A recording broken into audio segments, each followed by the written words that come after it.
जय हिंद दोस्तों। स्वागत है आप सबका आपके अपने YouTube चैनल ACP 350 में। आज हम आपके लिए लेकर आए हैं यूपीएसआई में विगत वर्षों में पूछे गए प्रश्नों का संकलन, जिसमें सब्जेक्ट हमारा हिंदी है और टॉपिक हमारा है हिंदी वर्णमाला। यानी कि हिंदी वर्णमाला से यूपीएसआई में प्रीवियस ईयर में जितने भी क्वेश्चंस पूछे जा चुके हैं उन सब का संकलन, उन सब का कलेक्शन हम लेकर आ गए हैं। तो आइए शुरू करते हैं बिना किसी देरी के। जैसा कि हम आपको बताते रहते हैं कि ये एक बेहतर तरीका है कम समय में ज़्यादा अध्ययन करने का। तो आइए इस तरीके के तहत शुरू करते हैं अपनी आज की क्लास, जिसमें पहला क्वेश्चन हमारा है, निम्नलिखित प्रश्न में 4 विकल्पों में से उस विकल्प को चुनिए जो सही पूर्ण रूपेण वर्ण विच्छेद वाला है। और किसकी बात कर रहे हैं? शब्द दे रखा है कृपण, यानी कि कृपण का ये एक तरह से विच्छेद कराना चाह रहे हैं, सही विच्छेद पूछ रहे हैं, जिसको हिज्जे भी कहते हैं, हिज्जे पूछ रहे हैं। तो जैसा कि आप देख पा रहे हैं डी ऑप्शन हमारा सही है। और ये जो आप देख रहे हैं का बना हुआ है और का के नीचे इस तरह से एक मात्रा लगी हुई है, इसको बोलते हैं हलंत। जिस भी जिस भी अक्षर के नीचे ये हलंत लग जाएगा उसका सीधा सा मतलब है कि उसको आधा पढ़ा जाएगा। ओके, तो इसी हिसाब से क्या है कि आधा का प्लस पूरी देर प्लस आधा पा प्लस पूरा आ, यानी कि इस तरह से अगर है पा प्लस आ तो इसको इक्वल में करेंगे पा, इस तरह से पा बनेगा हमारा पूरा। कहने का मतलब ये है। तो फिर आधा आना है और फिर आ है छोटा वाला, तो इस तरह से हमारा बनेगा कृपण। चलिए अगला क्वेश्चन है हमारा क्वेश्चन नंबर 2 है कि ओष्ठ दीर्घ स्वर का उदाहरण कौन सा है? ओष्ठ हो, दीर्घ हो और स्वर हो, तो उसका उदाहरण है हमारा डी, ऊ।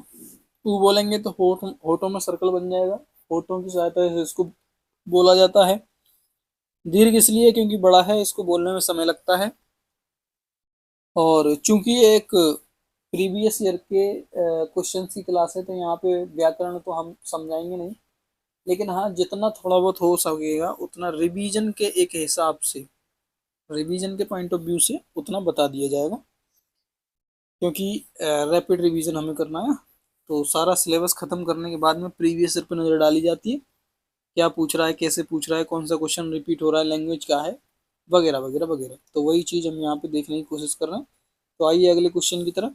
क्वेश्चन नंबर 3 पूछा है कि ओष्ठ अल्पप्राण घोष वर्ण का उदाहरण कौन सा है? तो ये हमारा बा, क्या है? बा। इसके नीचे लग गया हलंत। ठीक है, उसी प्रकार में ये जो नीचे बॉक्स दे रखा है इसको भी पढ़ेंगे। वर्ण दे रखे हैं, दूसरी तरफ उनके उच्चारण स्थान दे रखे हैं। भा के नीचे हलंत लगा हुआ है यानी आधा भा है, तो कैसे पढ़ा जाएगा? ओष्ठ महाप्राण घोष भाग। इसी प्रकार बा है तो क्या है कि ओष्ठ है, अल्पप्राण है, घोष है, पा है और इसी प्रकार से फा है। चलिए अगले क्वेश्चन की तरफ चलते हैं। क्वेश्चन नंबर 4 पूछा है, कौन सा तालव्य वर्ण नहीं है? तालव्य वर्ण नहीं है, नहीं का बहुत ज्यादा ध्यान रखना है। नहीं के चक्कर में बहुत सारे क्वेश्चन गलत होते हैं, नहीं पढ़ना भूल जाते हैं तो हम सही वाला उत्तर दे देते हैं, यानी कि जो चीज वो है। इसमें अगर नहीं ना होता तो क्वेश्चन क्या होता है कि कौन सा तालव्य वर्ण है? तो तालव्य वर्ण कौन, मतलब कि कौन सा तालव्य वर्ण, यहाँ तक पढ़ने के बाद में सीधा ऑप्शन ढूंढने लगते हैं हम, और ये पढ़ना भूल जाते हैं कि नहीं पूछा है भैया उसने, तो इस चक्कर में बहुत सारे क्वेश्चन गलत हो जाते हैं। वैसे भी एग्जाम हॉल में बहुत सारा प्रेशर रहता है, जिस वजह से ये छोटी छोटी गलतियां हो जाती हैं। तो अभी से हम इनकी प्रैक्टिस करके चलें ताकि एग्जाम हॉल में इस तरह की गलतियां ना हो। तो नहीं देख लेंगे और इसका मतलब हो जाएगा कि ये है सा, सा नहीं है। क्वेश्चन नंबर 5 है कि चा वर्ग में महाप्राण व्यंजन वर्ण कितने हैं? चा वर्ग से मतलब ये कह रहे हैं, जैसे आपने पढ़ा होगा कचट तप, कचट तप करके होता है ना, तो इधर आ जाएगा का, इधर चा, इधर टा, कचट त और पा, यानी कि इनके पूरा एक वो होता है वर्ग, का खा गा गा छ छा जा जा टा ठा ता था, इस तरह से पा फा वा वा। तो उसमें कितने वर्ग होते हैं? महाप्राण और व्यंजन कितने होते हैं? 2 होते हैं। ठीक है, कौन कौन से होते हैं? छा होता है और झा होता है, सॉरी, व्यंजन महाप्राण व्यंजन वर्ण 2 होते हैं, छा और झा। और महाप्राण एवं चा और वहाँ ये अल्पप्राण होते हैं, ये दोनों जो है महाप्राण हो जाएंगे और अल्पप्राण कितने होते हैं? चा, जा और या। चलिए क्वेश्चन नंबर 5 हो गया हमारा। क्वेश्चन नंबर 6 की तरफ बढ़ रहे हैं हम। क्वेश्चन नंबर 6 हमारा है देवनागरी लिपि। कौन सी लिपि? देवनागरी लिपि का विकास किस लिपि से हुआ है? तो ये हुआ ब्रह्मी से। लिपियों के बारे में आपने पढ़ रखा होगा। क्वेश्चन नंबर 7 है कि इसमें से कौन सा वर्ण अघोष महाप्राण है? अघोष महाप्राण कौन सा है? खा। वो भी कैसा? आधा। चलिए बॉक्स देख लेना क्या कह रहा है। एक तरफ व्यंजन दे रखे हैं, दूसरी तरफ उनका उच्चारण स्थान दे रखा है। खा का उच्चारण स्थान क्या है? अघोष महाप्राण, झा सघोष महाप्राण, चा अघोष महाप्राण, रा सघोष। ठीक है। क्वेश्चन नंबर 8, का वर्ग में घोष व्यंजन वर्ण कितने हैं? तो का वर्ग में कितने? 3 है। कहांगे ये रहा, 3 होते हैं। ठीक है, आगे बढ़िए। क्वेश्चन नंबर 9, संयुक्त व्यंजन का उदाहरण कौन सा है? संयुक्त व्यंजन का उदाहरण है क्या? संयुक्त से मतलब है कि दो से बन के मिलता, दो को मिला करके एक बनता है, संयुक्त होना। ठीक है, वर्ड से मतलब शब्द से पता चल रहा है संयुक्त व्यंजन यानी संयुक्त करके एक अक्षर बनाया गया है। तो ये 4 होते हैं और चारों का एग्जाम्पल यहाँ पे नीचे दे रखा है। इन चारों को बहुत ध्यान से पढ़ेंगे। जैसे ये पहला दे रखा है इन्होंने, छा। छा कैसे कैसे बनता है? आदक का, फिर प्लस पूरा पेट चिरेसा, तो बन जाएगा छा। उसी प्रकार 2 नंबर पे दे रखा है इन्होंने त्रा। त्रा कैसे बनता है? त्रिशूल वाला त्रा, आदत्ता प्लस पूरा रा, त्रा बन जाएगा। उसी प्रकार से गया है आदत जा प्लस पूरा यहाँ। उसी प्रकार से श्रा है, श्री वाला, श्रीमान वाला, आधा शाह है और प्लस पूरा रा है। इस तरह से ये 4 होते हैं और पूछे ही जाते हैं, तो इसलिए एक ना एक इनमें से अवश्य टपकेगा। तो इसको अभी से कंटेस्ट करते हुए चलो। और मैं तो ये कहूँगा कि इस पे IMP लिख लो। IMP का मतलब समझते हैं? इम्पोर्टेंट की शॉर्ट फॉर्म होती है। ठीक है, मतलब कि महत्वपूर्ण, परीक्षा की दृष्टि से महत्वपूर्ण। ठीक है। क्वेश्चन नंबर 10, मूर्धन्य अल्पप्राण व्यंजन कौन सा है? मूर्धन्य अल्पप्राण व्यंजन है ड। किधर गया ये? क्वेश्चन नंबर 11 है हमारा कि इनमें से कौन सा व्यंजन संयुक्त व्यंजन का उदाहरण है? तो ये देखो आगे फिर से संयुक्त व्यंजन का उदाहरण हो जाएगा छ। पीछे हटना जरा, ये रहा, ये सिंगल है, ये सिंगल है, ये सिंगल है, ये एडिशन से बना है। छ डबल से बना है। ठीक है, अभी पढ़ा था, रिपीट हो गया क्वेश्चन और मैंने अभी इंपॉर्टेंट लिखवाया था, तुरंत रिपीट हो गया, देख लो। चलिए आगे बढ़ते हैं। क्वेश्चन नंबर 12 है कि इनमें से किसका उच्चारण स्थान ओष्ठ है? ओष्ठ मतलब लिप्स, होठों से। होठ वाला पूछना चाह रहा है कौन सा है, तो ये है हमारा, कहाँ गया, डी, पा। पा बोल के देखिए, पा, दोनों होठ बंद हो जा रहे हैं तुरंत, पा। तो ओष्ठ वाला ये हो जाएगा आपका। चलिए आगे बढ़ते हैं। क्वेश्चन नंबर 13 की तरफ बढ़ रहे हैं कि भाषा की सबसे छोटी इकाई को क्या कहा जाता है? क्या कहा जाता है? वर्ण कहा जाता है। सो सिंपल, इससे आसान क्या पूछेगा। अगला क्वेश्चन है हमारा क्वेश्चन नंबर 14, जिसमें हमसे पूछ रहे हैं कक्षा वाला छा, छतरी वाला कह लो। छा वर्ण किसके योग से बनता है? तो भैया अभी तो पढ़ा ही था, आधा का प्लस पूरा पेट चिरेशा। लो हो गया। क्वेश्चन नंबर, कहाँ गया, 15। क्वेश्चन नंबर 15 है हमारा कि छा ध्वनि का उच्चारण स्थान कौन सा होगा? छा बोल के देखो भैया, छा। छा क्या है? तालब्य है? नहीं, तालू से जीव लग रही है, नहीं लग रही है? छा तालब्य हो गया। Okay, question number 16। Question number 16 की तरफ आए हैं हम। पूछ रहा है कि मूर्धन्य अल्पप्राण अघोष व्यंजन वर्ण का उदाहरण कौन सा है? तो कौन सा है? तो ऑप्शन हो जाएगा सी, टा, यानी कि आधा टा। क्वेश्चन नंबर 17 यानी कि प्रश्न संख्या 17, शाह ध्वनि का उच्चारण स्थान कौन सा है? शाह बोल के देख लो, तालब्य। और क्या है, कहांगे ये रहा, तालब्य। UPSI 1/12/2021 शिफ्ट 1 का क्वेश्चन है। चलिए और कुछ दे रखा है नीचे की पेट चिरेशा, कहाँ गया ये रहा, बड़ा शाह शलजम वाला, तालू से बोला जाएगा। छोटा सा सपेरा वाला दंत वत्सर्य है और पेट चिरेशा मूर्धन्य है। हा स्वरयंत्रीय कंठ, स्वरयंत्रीय या फिर कंठ है। उसी प्रकार से क्वेश्चन नंबर हमारा 18 है कि इसमें से किस वर्ण वर्ग का उच्चारण स्थान कंठ तालु है? तो कौन से का है? ए, एक मात्रा वाला ए। 19 है, इनमें से कौन सा व्यंजन दंत ध्वनि है? तो कौन सा है दंत मतलब जिसमें कि जीभ हमारी दांतों से टकराए, तो ये हो जाएगा हमारा ता। ता बोल के देखो, टकरा रही है ना, ता। छा में नहीं टकरा रही, पा में नहीं टकरा रही, का में नहीं टकरा रही, ता। ता जैसी बोलोगे जीभ तुरंत आपकी दांतों से टकराएगी, मतलब इसका क्या है कि ये दंत है। चलिए नीचे जो दे रखा है बॉक्स, यहाँ से यहाँ तक इसको भी एक बार देख लेना, बेनिफिशियल रहेगा आपके लिए।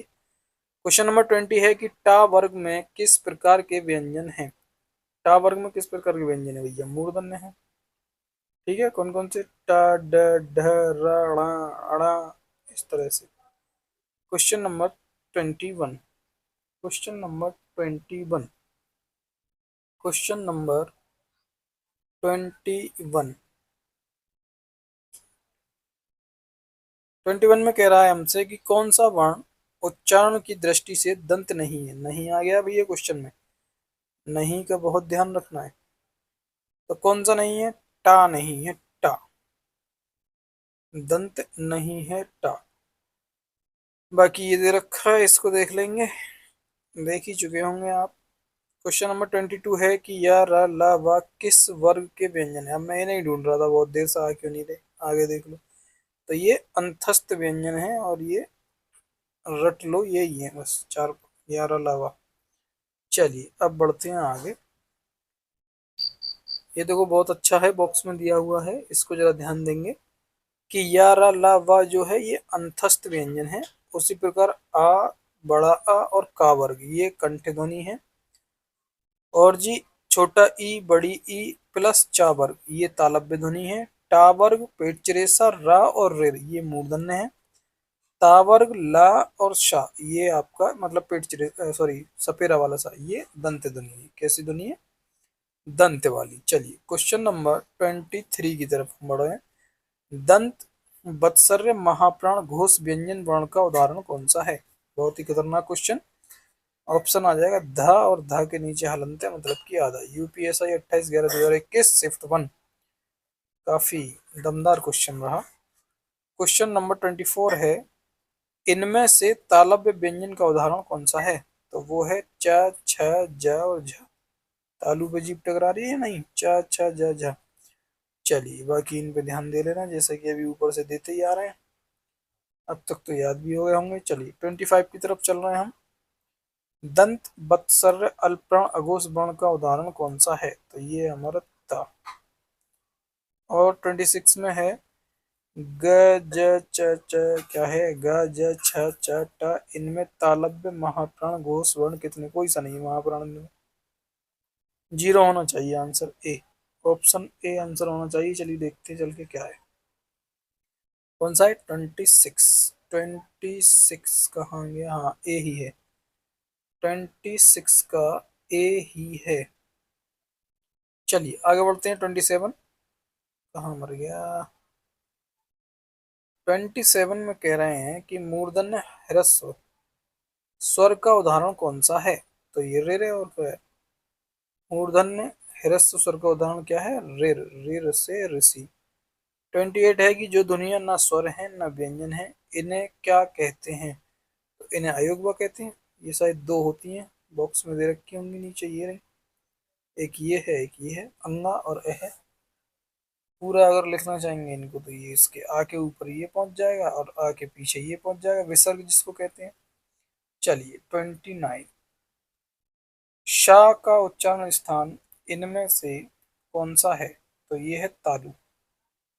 चलिए आगे बढ़ते हैं। क्वेश्चन नंबर 30, इनमें से कौन सा व्यंजन ऊष्म व्यंजन है यानी कि गर्म व्यंजन? हा होना चाहिए, किधर गया ये रहा हा। जब हा आप बोलेंगे मुंह के आगे इस तरह हाथ लगा करके हा बोल के देखिए, एक गर्म हवा थोड़ी सी आपको फील होगी। तो हा इसका यही मतलब है कि ऊष्मा निकलती है, तो इसलिए इसको क्या कहते हैं? ऊष्म व्यंजन कहते हैं। क्वेश्चन नंबर 31, आ जाइए दोस्तों, इनमें से किसका उच्चारण स्थान दंत है यानी दांतों से जब जीभ टकराए बोलने पे उस तरह का कौन सा है? तो ता होना चाहिए, और क्या यार, सो सिंपल, इससे सिंपल क्या ही होगा। Question number 32। क्वेश्चन नंबर 32 में कह रहे हैं कि इनमें से कौन सा व्यंजन अंतस्थ व्यंजन है? तो वो है ए, यारा लावा। क्वेश्चन हुआ है रिपीट, इंपॉर्टेंट की दृष्टि से देखेंगे। 33, इनमें से किन वर्णों को व्यंजन कहा जाता है? तो किन को कहा जाता है व्यंजन? जिनका उच्चारण स्वरों के वर्णों की सहायता से किया जा सके उनको कहा जाता है। चलिए क्वेश्चन नंबर 34। क्वेश्चन नंबर 34 है कि ओष्ठ अल्पप्राण घोष व्यंजन वर्ण का उदाहरण कौन सा है? तो ये है बा, वो भी आधा वाला। 35 में कह रहे हैं कि कंठ अल्पप्राण व्यंजन वर्ण का उदाहरण कौन सा है? तो वो है ए, जिसको गा है इसमें ऑप्शन में, वो भी आधा। चलिए क्वेश्चन नंबर 35 तक हो गया है और इनको जरा बढ़िया से बॉक्स में बंद करेंगे, इसको जरा देख लेना, बहुत अच्छा करके इन्होंने दिया है। का वर्ग यानी का, ख, ग, डा कंठ से बोले जाएंगे। उसी प्रकार आपका ये हो गया, ये चा वर्ग च, छ, ज, या तालु से बोले जाएंगे। टा वर्ग ट, ठ, ड, ढ, ण मूर्धन्य है, मुंह से बोले जाएंगे मूर्धा। ता वर्ग है, अच्छा जो हारमोनियम बजाना जानते होंगे वो मूर्धा दंत कंठ तालु, यानी कि जिनका संगीत में रुचि है, गाना बजाना जानते हैं, थोड़ा बहुत नॉलेज रखते हैं, उनके लिए ये चीज ज्यादा आसान रहेगी। पा वर्ग आपका क्या आ जाएगा? पा, फा, ब, भ, म, ये ओष्ठ हो गया, ठीक है।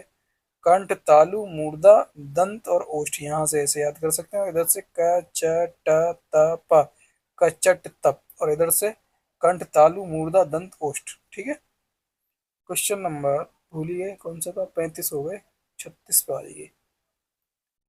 क्वेश्चन नंबर 36 हमारे लिए आ गया है, जिसमें लिखा है कि इनमें से चा वर्ग, रिपीटेड क्वेश्चन है, के वर्णों का उच्चारण स्थान कौन सा है?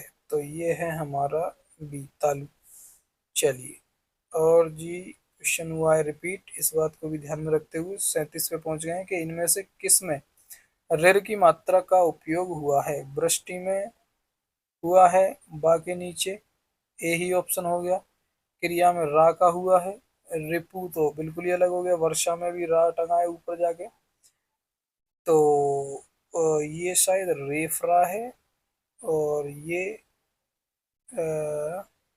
एक सामान्य रा होता है, एक रेफरा होता है, एक और होता है, तीन होते हैं, चलिए मैं बताऊंगा आपको। क्वेश्चन नंबर 38, इनमें से समृद्ध स्वर कौन सा है? तो समृद्ध स्वर है ई, ई है ना, ई हमारा समृद्ध स्वर है। क्वेश्चन नंबर 39, मूर्धन्य महाप्राण अघोष व्यंजन वर्ण का उदाहरण कौन सा है? तो ये है हमारा ठ, वो भी आधा वाला। बाकी ये नीचे टेबल दे रखी है, जिसको सूची भी कह सकते हैं, इसका अपना ध्यान रखना। वर्ण के प्रकार और वर्ण, आधा छा तालव्य है, महाप्राण है, अघोष है, व्यंजन वर्ण है, उसी प्रकार से। 40 नंबर है, तालव्य महाप्राण अघोष व्यंजन वर्ण का उदाहरण कौन सा है? कौन सा है? छ, वो भी आधा। चलिए क्वेश्चन नंबर 41 की तरफ आ गए हैं। 50 क्वेश्चन की ये हमारी क्लास रहेगी। 18 मिनट हो रहे हैं और 40 क्वेश्चन हमने कर लिए हैं, यानी कि 1 मिनट में 2 क्वेश्चन का लगभग लगभग अप्रोक्सीमेट एवरेज आ रहा है हमारा, तो ज़्यादा बुरी स्पीड भी नहीं आ रही है। और यदि आप लोग 2x पर देख रहे होंगे फिर तो बल्ले बल्ले हो रही होगी। 41, कंठोस्थ दीर्घ स्वर वर्ण का उदाहरण कौन सा है? तो वो है औ, नहीं सॉरी औ, औ से औरत। 42, कंठ तालव्य दीर्घ वर्ण स्वर्ण का उदाहरण कौन सा है? तो इसका है ए। चलिए क्वेश्चन नंबर 43, क्वेश्चन नंबर 43 में कह रहे हैं कि कंठ महाप्राण घोष व्यंजन वर्ण का उदाहरण कौन सा है? तो इसका उदाहरण है हा, वो भी आधा। 44 है कि इनमें से कौन सा वर्ण अघोष है? तो वो है च, च हमारा अघोष। इनके वो होते हैं कॉलम, और 1 2 3 4 5 करके लाइनें होती हैं ऊपर से, तो पहला दूसरा, पहला तीसरा और दूसरा चौथा पांचवा, इस तरह से होता है, आपने पढ़ा होगा। क्वेश्चन नंबर 45, मूर्धन्य अल्पप्राण घोष व्यंजन वर्ण का उदाहरण कौन सा है? तो वो है ड। चलिए ड और ढ में भी दिक्कत रहती है मुझे जरा, तो ध्यान रखना। 46 पे हम आ गए हैं, तो 46 क्वेश्चन हमारा है कि ओष्ठ महाप्राण घोष व्यंजन वर्ण का उदाहरण कौन सा है? तो ये हो जाएगा बी, भा, वो भी आता। 47 है कि मूर्धन अल्पप्राण अघोष वर्ण का उदाहरण कौन सा है? तो वो है टा, वो भी आता। 48 है कि इनमें से कौन सा व्यंजन ऊष्म है, यानी कि जिसमें से गर्म हवा निकले बोलते हो, तो क्या है? पेट चिरिसा वाला शा। चलिए क्वेश्चन नंबर 49 है हमारा कि ग, घा ग ड ठ ता, वो भी आधे आधे हलंत लगे हुए सब पे। इनमें कितने अघोष व्यंजन है? तो इनमें है 2। तो आ जाइए दोस्तों, आज का हमारा लास्ट क्वेश्चन है ये 50। लिखा है कि तालव्य महाप्राण घोष वर्ण का उदाहरण कौन सा है? तो कौन सा है बताइए जरा। तो ये है झा आधा वाला। तो आज की क्लास यहीं तक रखेंगे। क्लास कैसी लगी आपको, फीडबैक कमेंट बॉक्स में छोड़ना ना भूलें। आपका कोई सजेशन है तो उसको भी बताना ना भूलें। हमें खुशी होगी आपके सजेशन को देख करके, फीडबैक जरूर दें। अगर कोई गलती है त्रुटि है तो उसको हम सुधारेंगे, इम्प्रूवमेंट करेंगे। मिलते हैं नेक्स्ट वीडियो में, तब तक के लिए जय हिंद।